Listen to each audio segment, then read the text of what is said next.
கரசை கரணத்துக்கு உண்டான சூட்சுமங்கள் என்ன அப்படிங்கிறத நம்ம வந்து பார்ப்போம். நம்ம கரசை கரணம், கரணநாதன் வந்து சந்திரன். உங்களுக்கு உண்டான ஆலயம் வந்து பிள்ளையார்பட்டி விநாயகர். சார், நாங்கள் வந்து பிள்ளையார்பட்டி விநாயகர் போய் தரிசனம் பண்ணாதான் எங்களுடைய கரணம் இயங்குமா, எங்கள் வீட்டுக்கு பக்கத்துலேயே நிறைய விநாயகர் இருக்காரு, அவரை போய் கும்பிடலாமா அப்படின்னு கேட்டால் கண்டிப்பாக வந்து கும்பிடக்கூடாது. அந்த விநாயகர் வேற, வீட்டுக்கு பக்கத்தில் இருக்கிற விநாயகர் வேற. அதனால வந்து கரசை கரணத்துக்கு பிள்ளையார்பட்டி விநாயகர் தான் போய் கும்பிடணும். மாற்று வழிகள் ஏதாவது இருக்கானா இருக்கு. ஆக்சுவலாக வந்து நீங்கள் டைரெக்டாக வந்து சக்தி பீடங்களுடைய வழிபாடுகளை வந்து எடுத்துக்கலாம். சிவன் மனைவி ஆதிபரா சக்தி இருக்காங்க இல்லையா, அவங்களுடைய வழிபாடுகளை வந்து நீங்கள் வந்து எடுத்துக்கலாம். இப்போ ஆதிசிவரா சக்தியினுடைய படத்தை வச்சு வீட்டில் வந்து வழிபாடு பண்ணலாம். அப்படி இல்லையா, ஆதிபரா சக்திக்கு நிறைய இடங்கள்ல வந்து கோவில்கள் வந்து உண்டு. சின்ன சின்ன கோவில்கள் நிறையா இருக்குது. ரொம்ப பிரபலமான சக்தி பீடங்கள் அப்படின்னா தமிழ்நாட்டில் வந்து பார்த்தீங்க அப்படின்னா ஒரு 19 கோவில்கள் வந்து உண்டு. சின்ன சின்ன கோவில்கள் அப்படின்னு பார்க்கும்போது அதில் ஒரு 15-20 கோவில்கள் வந்து தீரும். இதெல்லாம் சக்தி பீடங்கள் அப்படிங்கிறத நீங்கள் வந்து புரிஞ்சுக்கணும்.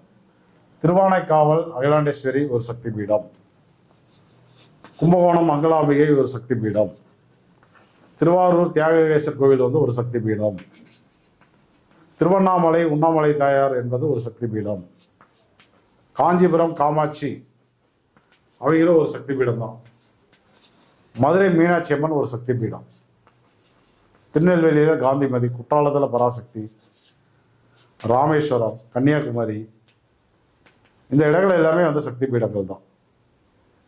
மேல்மருவத்தூர் ஆதிபரா சக்தி இருக்காங்க. ஸோ அது இல்லாமல் நிறைய இடங்கள்ல உள்ளூரில் வந்து பார்த்தீங்கன்னா சக்திக்கு நிறைய கோவில்களும் உண்டு. சக்திக்கு வந்து ஸ்ரீ சக்கரங்களை வைத்து நிறைய வீடுகளில் ஒரு டீமாக வந்து ரெகுலராக வந்து பூஜைகள்லாம் பண்ணிட்டு இருக்காங்க.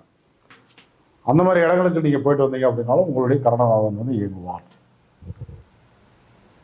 ஆனால் இதில் என்ன ஒரு விஷயம் அப்படின்னு கேட்டீங்கன்னா, கரசை கரணத்தில் பிறந்து ஆயில்யம் கேட்டை ரேவதி அஸ்வினி மகம் மூலம் இந்த 6 நட்சத்திரங்களில் நீங்கள் பிறந்திருந்தால் உங்களுக்கு கரணம் வந்து சரியாக வந்து பலன் தராது. கரணத்தால் கிடைக்க வேண்டிய பலன்கள் வந்து கிடைக்காது. ஏன்னா கரணநாதன் உங்களுடைய முன்ஜென்ம கர்ம வினையால் ஊழ்வினை தோஷத்தால் அவர் வந்து நற்பலனை தர முடியாமல் தடுமாறி கொண்டு இருப்பார். அந்த தோஷத்தை நிவர்த்தி பண்ணாதான் அந்த பலனை வந்து நம்ம வந்து அனுபவிக்க முடியும். இப்போ இந்த 6 நட்சத்திரங்களில் பிறந்து ஆயில்யம் கேட்டை ரேவதி அஸ்வினி மகம் மூலம் இந்த 6 நட்சத்திரத்தில் பிறந்து கரசை கரணத்தில் நீங்கள் பிறந்திருந்தீங்க அப்படின்னா உங்களுக்கு குறிப்பாக வந்து வியாதிகள் வந்து அதிகமாயிரும். தலைப்பகுதி முடிக்கொட்டுதல், பொடுகு வருதல், சொரிசிரங்கு கொப்பளம் ஏற்படுது, இதெல்லாம் வந்து பார்த்தீங்கன்னா இந்த மாதிரி அமைப்பில் இருக்கிறவங்களே தான் வந்து வரும்.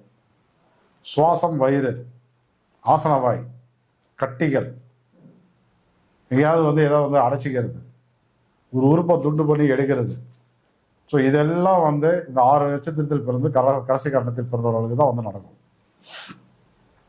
அது இல்லாமல் கரணநாதன் சந்திரன் என்பதால் உங்களுக்கும் அம்மாவுக்கும் வந்து ஒத்துப்போகாது. கரசை கரணத்தில் பிறந்தா உங்களுடைய அம்மா எப்படி இருக்கணும் அப்படின்னா உங்களுக்காக எது வேணாலும் செய்ய தயாராக இருக்கணும். என் பையன் கேட்டா, என் பொண்ணு கேட்டா அப்படின்னு சொல்லி நீங்கள் நினைக்கிறதுக்கு முன்னாடியே செஞ்சு தரக்கூடிய தாயாராக வந்து இருப்பாங்க, நல்ல பாசிட்டிவாக இருந்தா. ஆனால் அப்படிலாம் வந்து இல்லை. அம்மாவுக்கும் எனக்கும் நிறைய கருத்து வேறுபாடுகள் வந்து உருவாகுது. எங்கள் அண்ணனை பார்க்குற மாதிரி தங்கச்சியை பார்க்குற மாதிரி என்னை பார்க்க மாட்டேன்றாங்க, அவங்களுக்கெல்லாம் உதவி பண்ணுறாங்க, எனக்கு பண்ணுறது இல்லை, எனக்கு நல்ல ஒரு உணவு கூட கிடைக்கிறது இல்லை, நான் ஹாஸ்டலில் தான் வாழ்ந்துட்டுருக்கேன், நான் நல்ல துணிமணிகள் வந்து இல்லை, மளிகை கடை அல்லது வந்து ஹோட்டல் தொழில், காஃபி பாரு, பலகாரம், உணவு சம்மந்தப்பட்ட விஷயங்களை தொழிலாக பண்ணிகிட்ருக்கேன், அதெல்லாம் எனக்கு வந்து நல்லா போகலை, விவசாயம் பார்த்துட்ருக்கேன், விவசாயம் சரியாக நடக்கிறது இல்லை, தண்ணீர் பற்றாக்குறை ஏற்படுது. இதெல்லாம் வந்து என்னென்னா கரசை கரணத்தில் பிறந்தவர்களுக்கு நல்லா கிடைக்க வேண்டிய விஷயங்கள். ஆனால் கரசை கரணத்தில் பிறந்து இதெல்லாம் கிடைக்கல அப்படின்னா உங்களுடைய கரணநாதன் கடுமையான தோஷத்தில் இருக்கார் அப்படிங்கிறத நீங்கள் வந்து புரிஞ்சுக்கணும். அப்படி இருக்கிறதுனால தான் அந்த மாதிரி பாதிப்புகள் வந்து நடக்குது. அப்போ நீங்கள் என்ன பண்ணணும், முதல்ல கரணத்துக்கு உண்டான தோஷ நிவர்த்தியை வந்து முதல்ல வந்து பண்ணணும். சரிங்களா? அதுக்கு நீங்கள் வந்து போக வேண்டிய கோவில் வந்து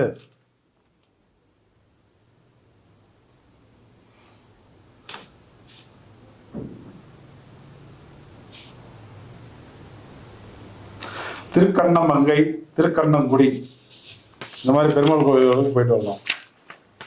அதை விட்டுட்டீங்க அப்படின்னாக்க செய்யாறு வேதபுரீஸ்வரர்,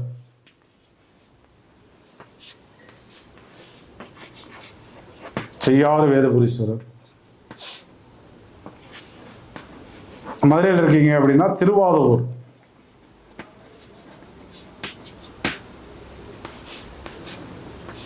சென்னையில் இருக்கீங்கன்னா திருவேற்காடு.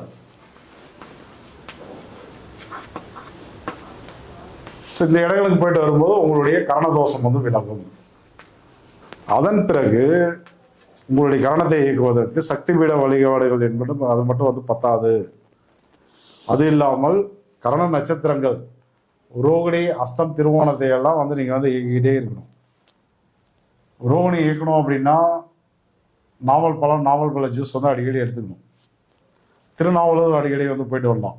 கிருஷ்ணர் வழிபாடு எடுக்கலாம். கிருஷ்ணருக்கு பொறுத்தவரையும் நமக்கு வந்து பரவலாக எல்லா இடங்களையும் வந்து ஹரே ராமா ஹரே கிருஷ்ணா இயக்கத்தின் மூலமாக கோவில்கள் வந்து இஸ்கான் அமைப்பு என்ற பேரில் வந்து நடத்தப்பட்டுக்கிட்டு இருக்கு.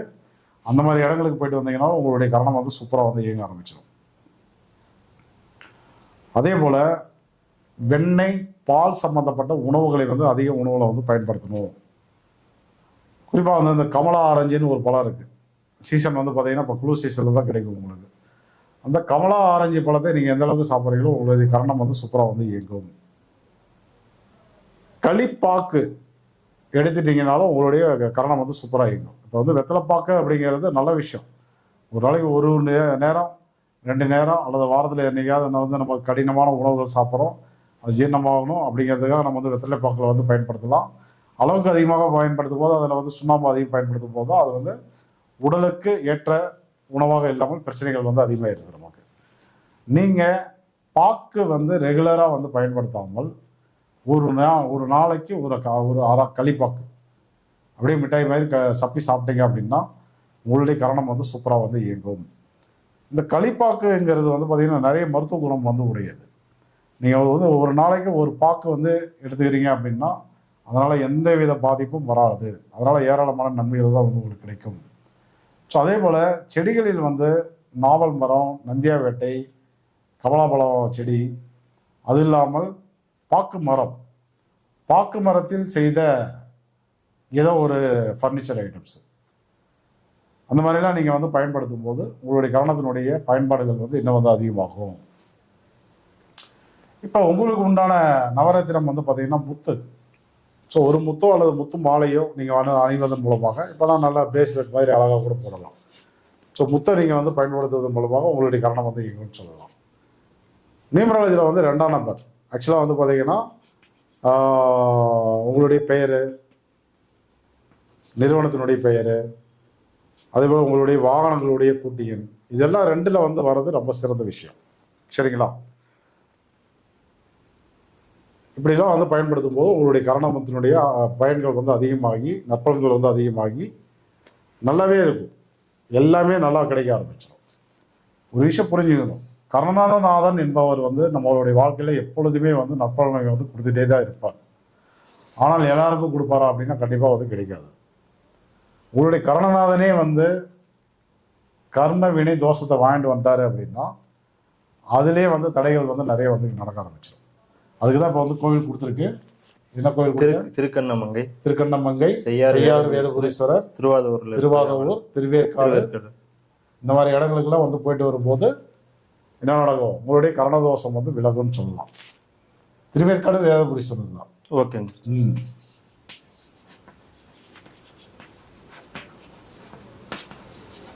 திருவாதூர் வந்து வேதபுரீஸ்வரர் தான்.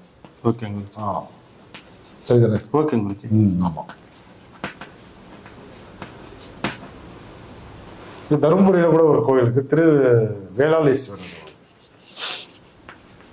தருமபுரி, இந்த மாதிரி இடங்கள்லாம் வந்து போயிட்டு வரும்போது உங்களுக்கு கரணதோஷம் விலகும் அப்படிங்கிறத நீங்கள் வந்து புரிஞ்சுக்கணும்.